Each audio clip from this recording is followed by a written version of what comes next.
بسم اللہ الرحمن الرحیم۔ السلام علیکم ورحمۃ اللہ وبرکاتہ۔ میں حاضر ہوں مدنی اسلامک چینل کی طرف سے، اور ایک بہت ہی اہم وظیفہ اور اہم بات آپ لوگوں کے لیے لے کر آیا ہوں۔ ایسی عورتیں جن کا حمل نہ ٹھہرتا ہو، تو ان کے لیے کیا ہے؟ اگر کوئی عورت بانجھ ہو اور اسے حمل نہ ٹھہرتا ہو یا حمل قرار نہ پاتا ہو، تو وہ عورت آیت الکرسی لکھ کر اپنے سرہانے رکھ کر باوضو حالت میں بستر پر سوئے۔ حیض کے دنوں میں ایسا نہ کرے۔ جب 3 حیض گزر جائیں تو غسل کر کے پاک صاف ہو کر اپنے خاوند کے ساتھ ہم بستری کرے۔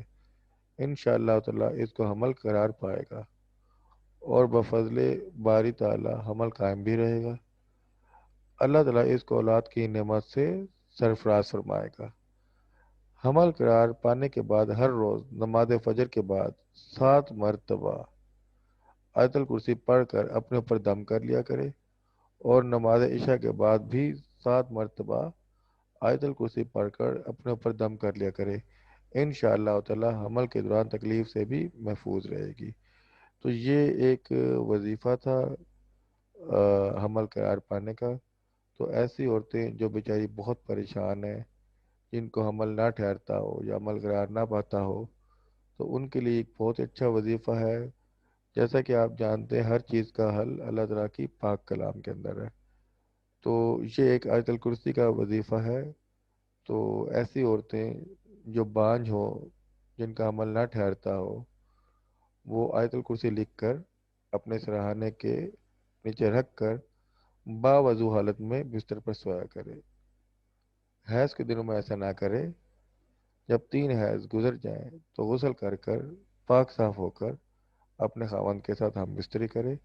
انشاءاللہ تعالی اس کو حمل قرار پائے گا، اور بفضل باری تعالی حمل قائم بھی رہے گا۔ اللہ تعالیٰ اس کو اولاد کی نعمت سے سرفراز فرمائے گا، اور حمل قرار پانے کے بعد ہر روز نماز فجر کے بعد 7 مرتبہ آیت الکرسی بھی پڑھ کر اپنے اوپر دم کر لیا کرے، اور نماز عشاء کے بعد بھی 7 مرتبہ آیت الکرسی پڑھ کر اپنے اوپر دم کر لیا کرے۔ انشاءاللہ تعالی عمل کے دوران تکلیف سے بھی محفوظ رہے گی۔ دیکھیں، کوئی بھی اچھی بات، کوئی بھی اچھا مشورہ جس سے لوگوں کو فائدہ ہو جائے اور آپ اس کو لوگوں تک پہنچائیں، تو یہ بھی ایک صدقہ جاری ہے۔ تو میں اپنی ویڈیو صرف اس لیے بناتا ہوں کہ اس ویڈیو میں میری کوشش ہوتی ہے کہ لوگوں کے حل ڈھونڈوں، وہ بھی اسلام کی روشنی میں، کیونکہ ہر چیز کا حل اللہ تعالیٰ کی پاک کلام میں ہے۔ تو میری کوشش ہوتی ہے کہ اگر کوئی مشکل میں ہے، کسی کو کوئی پرابلم ہے، تو اس کو ایسی صورت، ایسی آیات بتائی جائے جس کو پڑھ کر اس کا مسئلہ حل ہو جائے۔ تو یہ ایک بہت ہی فکر مند والی بات تھی کہ اکثر عورتیں جن کا حمل قرار نہیں پاتا، وہ بہت پریشان ہوتی ہے۔ تو اس کا یہ ایک وظیفہ تھا جو میں نے پڑھا، اور میں نے سوچا کہ یہ میں آگے شیئر کروں۔ تو آپ لوگوں سے ریکویسٹ ہے، اگر آپ کو میری ویڈیو اچھی لگی ہے تو آپ میرے چینل کو سبسکرائب کریں، بیل آئیکن کو کلک کریں۔ اگر آپ کا کوئی کویسچن ہے تو آپ اس کو کمنٹس میں لکھ بھی سکتے ہیں۔ اوکے، اللہ حافظ، دعاؤں میں یاد رکھیے گا۔